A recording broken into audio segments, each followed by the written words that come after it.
Right. Okay. Uh, hello, Amanda. Hi, Tanya. How are you? I'm very well. Thank you for meeting me up on a Sunday, beautiful morning, or it's a day. And I know Afternoon. afternoon. You've been so busy with your kids, and Yes. you've got 3 kids under the age of 7, right? Under the age of 4. Oh my God. Nearly. Yes, and Nearly 5.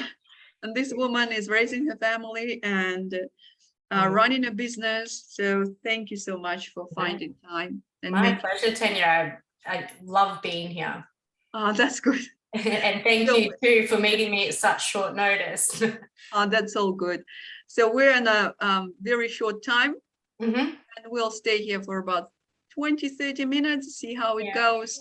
And really, first Amanda will introduce herself, then I'll introduce myself, and we'll declare our purpose and intention. Yeah. So we're just here today to talk about ourselves as practitioners and what we do, and then also about the sessions that we've had with each other. So I'll start. Obviously hypnotherapist, practitioner, reiki, and so light worker, I guess you could say. I help people, all people. It doesn't matter who you are, where you've come from, what gender you identify with. Everybody step into their power, and basically, in order to do that, you need to reclaim your self-worth. So I'm passionate about people valuing themselves and learning to love themselves, because self-love is the hardest love to get acquainted with. So it's my passion to help people get there, because once you love yourself and once you're in your power, everything in life just becomes a lot easier. Yeah, that's beautiful. So self-worth, self-love is all the starting points for any kind of healing journey. Absolutely. Really reclaiming yourself in your own authentic paths. Not someone who made me. First, before we become ourselves, we become someone else's expectations. We are really a product of our cultural conditioning, family conditioning, and religion. Everything makes us, and then through our life experiences, we adapt to the environment, our social environment, first of all. And then there comes time in our life when we can't be ourselves, we can't be happy, we just get stuck because there is so much pressure of this conditioning, and it's almost like we're lost. So lost. We're lost. I don't know, who am I? I'm okay maybe at my work, or I'm okay with my relationships, but other parts of my life, maybe my health is not so good, or anything, or maybe money is not so good. So we feel this stuckness and the heaviness, and we don't know how to overcome it. So when things like this happen, it's usually a sign that it's time for you to go back to yourself. It's time for you to look inside and dismantle some of those beliefs and blocks that are stopping you. So, I call it the unbecoming. Okay. That's right. I love this. Before you become, so first you become someone according to the environment, then you have to unbecome to become yourself again, right? Yeah. So it's all it's all a process, and everything is a process. And today's intention for Amanda and myself to come together is that we want to share our own experiences of having sessions on each other as hypnotherapists. Sometimes we do get clients' testimonials. They are all anonymous, but I think a lot of people are really curious, and a lot of people ask me, people who are skeptical about hypnosis maybe, or people who just want to know the insights of what can possibly happen within the session, why people seek a hypnotherapist help. So today, really, we are coming out here to share our experiences, internal experiences of what it's like to be in the session. The reason you have a session, what is the view of a therapist looking from outside in, and what is the view of a client who is in the session, in the hypnosis, going into subconsciousness and bringing up this information. So I think it's a very unique video, and in terms of that, you will get the two perspectives. Yeah. And we're happy to share. So there were 2 sessions. I have received 2 sessions from Amanda. So I'm just going to jump in and just say trigger warning in case as we go on, there's going to be talking of loss and grief, which, with the Queen's passing recently, and I know that can be a bit triggering for others. So just put that trigger warning in place. So maybe stop listening now if you think you may be triggered. Thank you so much. Yes, thank you. So where were we? I received 2 sessions from Amanda. Amanda received 1 session from me. So today we will concentrate on talking about one of my sessions, right? So Amanda will give the view of a therapist, and I will give the view of a client. So we'll start with why I asked Amanda and what Amanda was helping me with. For the first session, it was about knowing the greater purpose that was carrying on from my past lives. I just want to mention that last year, 2021, was a tragic year for me, with a lot of heavy stuff happening, a lot of grief and loss. And at the same time, it was the year of COVID, and it's just not my personal grief and loss. It was intensified by the collective experiences. Here in Australia, we were quite lucky because we kind of caught the end of COVID, but the rest of the world, they've really gone through severe trauma, and a lot of lives were lost, and people are in grief, and they're still grieving. And now with the Queen passing on, so people who are carrying these dense feelings and unprocessed grief can be quite triggered. So the unconscious can be brought up, or the pain that you try to manage, or it can flare up. Any unhealed wounds, basically, any unhealed wounds. That's right. So even though I was dealing with grief and loss, there was this feeling of hopelessness for me. And also, maybe people don't know this about me, but I remember past lives, and not just in hypnosis. I spontaneously remember past lives, which is not a very unique skill. It's not actually a skill. This is a normal human experience. Once you'll unload a lot of trauma from your system, your perceptions become different. So you become to be able to perceive something the outside immediate awareness, and also remember things. So the past lives that I was remembering, some of them, or one particular past life, was connected very strongly to the work that I'm doing now. And there are certain difficulties relating to the work as a hypnotherapist and as a trauma worker, as a practitioner who works with the nervous system, with the internal energies of the body, and particularly with the dense trauma energies.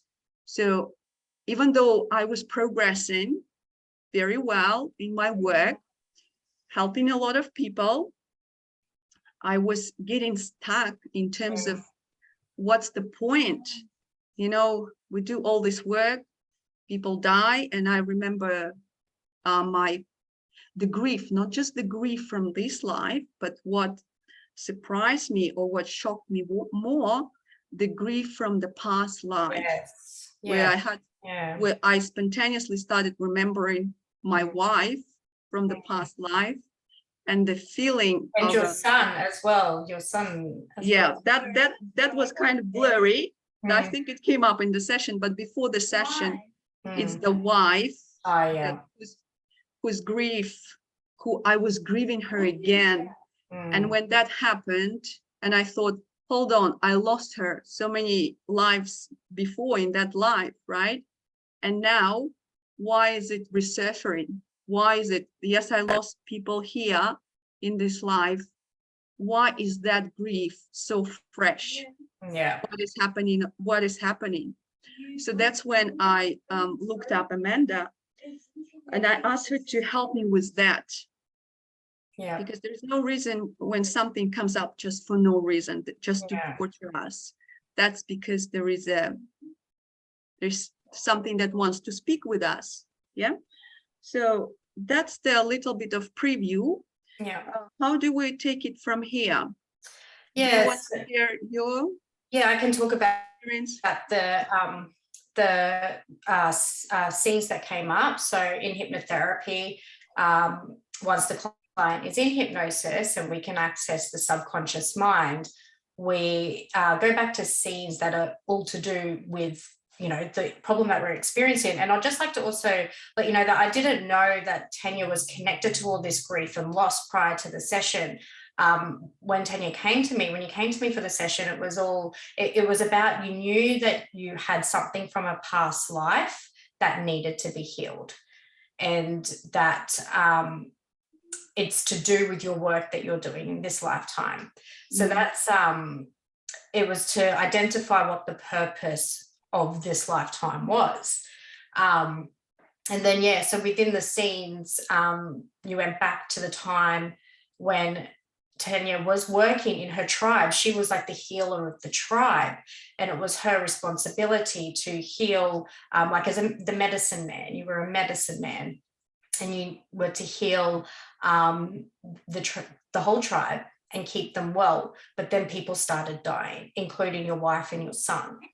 And you know, I guess that was the first point in your life that you experienced, or in your time that you experienced this massive grief that you just couldn't get over. And then as you progressed through the lifetimes, it was the theme of, well, everyone dies anyway, so what's the point? So Tanya's now got this conflicting, sorry, I didn't have my phone on silent. Tanya's now got this conflicting belief happening in her. And so the mind cannot hold conflicting beliefs. It is just not possible. How can you progress in life if Tanya, on the one hand, believes that there is no point, it is absolutely hopeless, no point in helping people, yet on the other hand, she's wanting to progress, being a therapist and help people? That it doesn't make sense. So we had to reframe this belief of hopelessness, and that, you know, that there is no point. And so we did that just by a lot of talking, a lot of interruptions, which are different various techniques that we use within the sessions. A bit too much to go into now, but if you did get a session, you would experience all that. But there's a range of different tools that we can use to interrupt this belief of hopelessness, which is what I did with Tanya. And prior to doing this interruption technique, Tanya visited the crypt of all of her past loved ones. And within the crypt, it was just dead. There was nothing. It was black. It was hopeless. There was no point. Then we went through the reframing process in the session. And after the reframing process, Tanya revisited the crypt. I asked her to go back in and, you know, check on her loved ones. And when she went back in there, she could see their souls again. She could see hope. She could see that, yes, she had lost her loved ones, but they do live on, you know, past that one, you know, when we're here on earth in one lifetime, it's a minuscule amount of time for the life of our soul. And, you know, we all reunite. If you believe in all of this, this is, you know, Tanya's experience. We can all reunite at the end of our journey. So it was important for Tanya to realize that no, they hadn't gone permanently, like that was it, that they still did exist out there in space and time. And so she saw hope of that again, and she realized that there is there is hope, and that like we can, by doing this work, to help people to heal, to do their own healing journey, that, you know, that there was hope in doing that, because even if someone does die in this lifetime, it's not a finality, you know, if that makes sense. And what was your experience of that feeling of hopelessness? Because that seemed to be the core belief that you are holding on to. Yes, and this was very not typical for me, because ever since I remember myself, I remember this connection to something that you cannot see. Souls live on. When my grandmother died, or when my grandmother died, I had a sense that she's moving on, she's alive. Or my aunt, for example, I had very, very cute sense in terms of they are here, they are living, they keep living. But this time, I think the time in itself, then my personal grief comes, I lost people, then the past life resurfaced, and then this collective experience of the whole world basically going through the same things. So before working with you for about 6 months, I was in that period when I was remembering the grief of the past life, processing the grief of the current life. And I had this, I think what I can describe it as an archetypal figure that followed me around. And it was like a huge, big shadow. And the sense I was getting from the shadow is that it's all lost. They all dead. They're all dead. And now looking back at that, I could understand that it was, I was picking up the collective experiences as well. And I have to honor that and say, it's not them, it's all of us. We are in this together. So for us to process collective grief and to get the sense that souls do move on, there is hope. You know, it's not the end. The death is not the end. It's a transition, and a beautiful transition for that. Just going from one form to another, energy never disappears, and the soul moves on. So now looking at this as a patchwork, as a beautiful patchwork, and that's made of different experiences. There is this sense of, you know, collective belonging. We're all in this together. This is what it is. There is physical death. Yes, it is real. It is traumatic. Our body is going to go through its own experiences, and it needs to do that. And however you do that, it's your way. It's your time to be with the grief. But then at some point, we get stuck. If it continues for a long, long time, you see some people grieving for years and years, and just really going really down in their life. Yeah. So then you'll start thinking that you need hope. You need hope to move on. And you need a hope, and you need some kind of sense to perceive that the souls moved on. It was very important for me to understand that, because I could feel that my loved one were evolving. They were not stuck in the same shape and form as I remember them.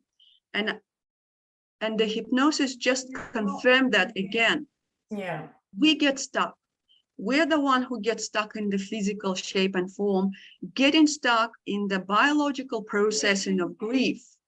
We need to process, but we also need to metabolize. We're not going to be the same. We're going to be different, but we will be filled with hope again, different kind of hope that will allow you to evolve while you're in the physical form.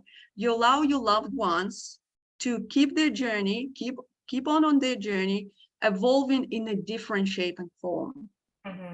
Yeah. while you're still here, you're also evolving. Yeah. So the processing of grief, it's not just a personal thing, it's also a collective, because that's where we are now. Yeah, and it absolutely is a natural emotion, a natural experience, a natural process. It is, as you say, it just becomes problematic when it's just keeping you stuck and you can't seem to move through that process. And although it's not linear, and although I guess it never ends, but it's finding that balance and that peace and that sense of hope for the future, you know, and sense of hope in your purpose as well. So, you know, that's, I guess it's when you are reaching that stuck point like you did, that's when it's important to seek help in whatever format that may be, or whatever modality works for you. And I do recall at the in the session, you said because when you said about the shadow in the session, you described it like it was a cocoon that was like almost suffocating you, but then towards the end of the session you'd come to a point where you could communicate with this cocoon. Oh, that's right, because a part of your purpose is to channel. So Tanya can channel. She can channel spirits. So if you don't know what a channeler is, it's somebody who it can communicate, a medium actually, I might even say, because Tanya can bring messages from other spirits direct through to our 3D reality. They speak through her. And that was something that you were struggling with because it was foreign and it was, would you say, scary? It was annoying. Annoying. I just like to be left alone. Yeah, that's right. Yes, you just kind of wanted to get on with your life and not have to deal with this whole channeling business. But yeah, so you were experiencing this cocoon that was like suffocating you because Tanya is a channeler and there was all these messages that were wanting to come through her and you were resisting it and you were feeling suffocated as a result. But when you we said, okay, well, let's try it out, didn't we? Yeah, I remember. Now I remember that. Yeah, now let's I remember try it out. well. Yes.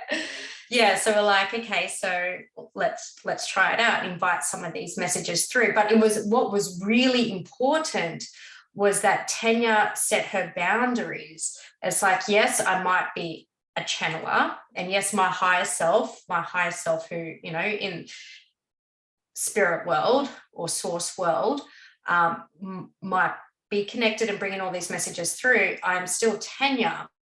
I'm still in the body of Tanya here in this 3D world, and we need to respect her wishes and keep her comfortable, keep her feeling safe, keep her feeling comfortable, and allow things to be on her terms. So that way Tanya was able to identify and talk with this cocoon, because it's amazing how our mind brings up images or symbols to identify, make our 3D mind be able to identify what's actually going on.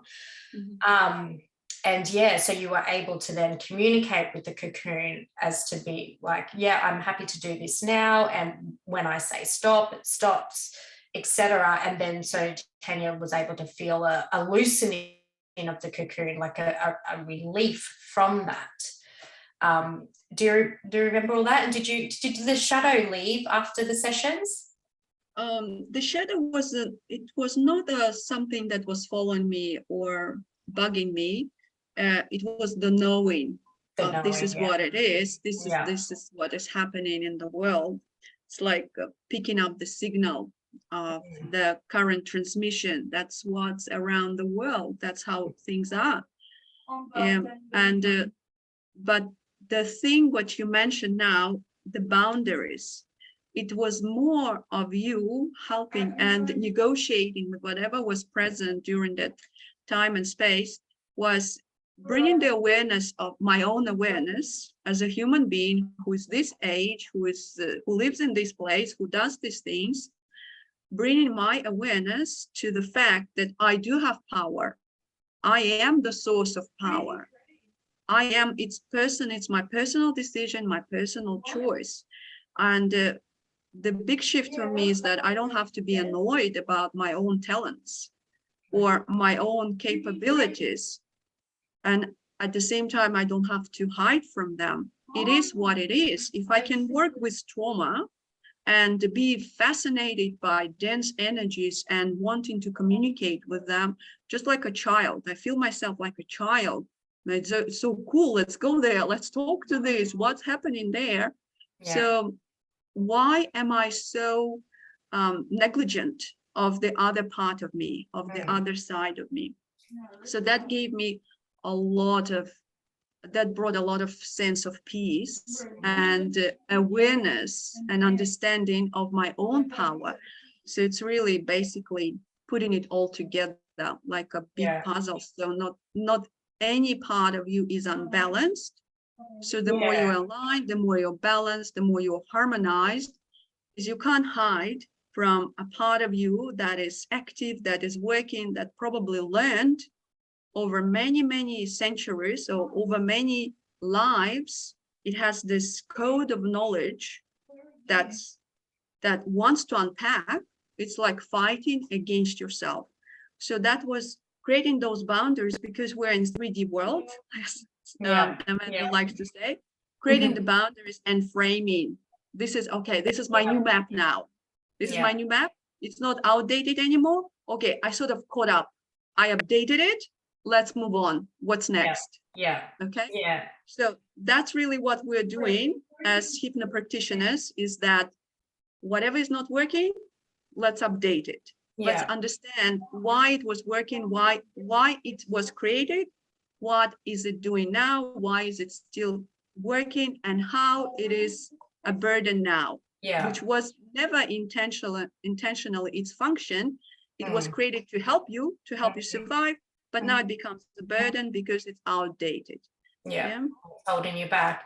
And then like an important part of that process is the recording. So in the recording that I made for Tanya, it was a lot about having hope for the future again, or having hope in healing people and in work that she is doing. But also there was a lot in there about Tanya instilling those boundaries and feeling safe and supported in her role as a therapist and as a channeler. And so listening to that recording, and what Tanya and I both found with listening to our recordings is that each time you listen, it's like a little bit more of you becomes activated, or a bit like you just get that bit more peace, or you feel a bit like you can even feel the energy shifts happening within the body as you're listening to the recording. So it's really rewiring your mind, or, that outdated belief that is now a burden, making it a current belief that is supportive of your way forward. I agree. The recording was super helpful, and we know from the research that it takes at least 21 days to install new habits. And the little bits and pieces of the recording and the frequency or the vibrational aspects of your transformation are super important, and that's what a hypnotherapist can do for you. Well, Amanda can do that, I can do that, and many other people are able to put that intention into the recording, which would picked up from your own session, from what you brought up as important for you at this stage. So we can create that new map, we can put it, and we say, okay, this is the new roadmap. Let's look at that. It's a bit larger than what you used to, because it's maybe richer, but you will just get used to the terrain. This is just new terrain for 21 days. Go here, there, explore. There are new bits and pieces of this map, and then after 21 days, you go. You become more integrated and more friends with your own power. More accepting of yourself. It's basically more of yourself. 100%, yes. And then also just like to touch on in the session with Tanya as well, is that, yeah, so she started channeling in the session. And with that, she was channeling messages both for herself and for me. So then she was able to bring forth information that I needed to hear from source through her channel, through your vessel. So that was just really interesting. Yeah, that's an extra bonus, right? Yeah, an extra bonus. Yeah, 100%. it happens. It's actually not that rare when clients start channeling for themselves and for the therapist. Yeah, I would almost say a hypnotherapy session is channeling, because you're speaking with your subconscious mind, your higher self, you're touching into your soul self, and it all is a channeling experience. It's just a matter of who you connect with, or what you connect with, and what you bring through. Yes, yeah. Absolutely. Well, that was from us today. I think we're good, and we have to let the busy woman go, take care of her 3 kids under the age of 4. Yes. busy. Yeah. Yes, very busy. Thank you so much. I hope this is useful. If you want to connect with Amanda, there will be a link to her website. Yeah, you can also find her on Facebook, and she has her own group, Facebook private group. Oh yeah, I'll link that one as well. Yeah, we'll link that one. If you want to connect with me, check out my website, and let's see what comes up after this. Yeah. And I think we'll do another recording on your session at a later date. Yep. Yeah, absolutely, we can do that if people are interested, but even though we just can put it out, and I'm sure it's helpful. And anybody who's going through grief and loss, hang in there. I know it's not proper to say it's gonna pass, but what I would like to put out there is that it's your process. Appreciate it, respect yourself, give your system the way to process it, because it's very clever, it's very wise. Also seek support. Do not be with this by yourself. I know people who are grieving, they like to be by themselves. That was my experience. And well, it is a process, but it's something is happening. Yeah, the energy is moving, it just needs to move, as long as you don't get stuck in it for a long time. Right. And if it does feel overwhelming, like, it absolutely can become manageable. And if sometimes you do need to, often, I mean, grief is one of those really dense emotions that often you do need to seek professional help in order to make it manageable. Yeah, absolutely. Yes. Remember, you are not alone. There is help out there, and please take care of yourselves. Yeah. All right. Well, saying bye to Amanda, and bye to our lovely audience. Have a great afternoon or evening. Yeah. Bye. Bye.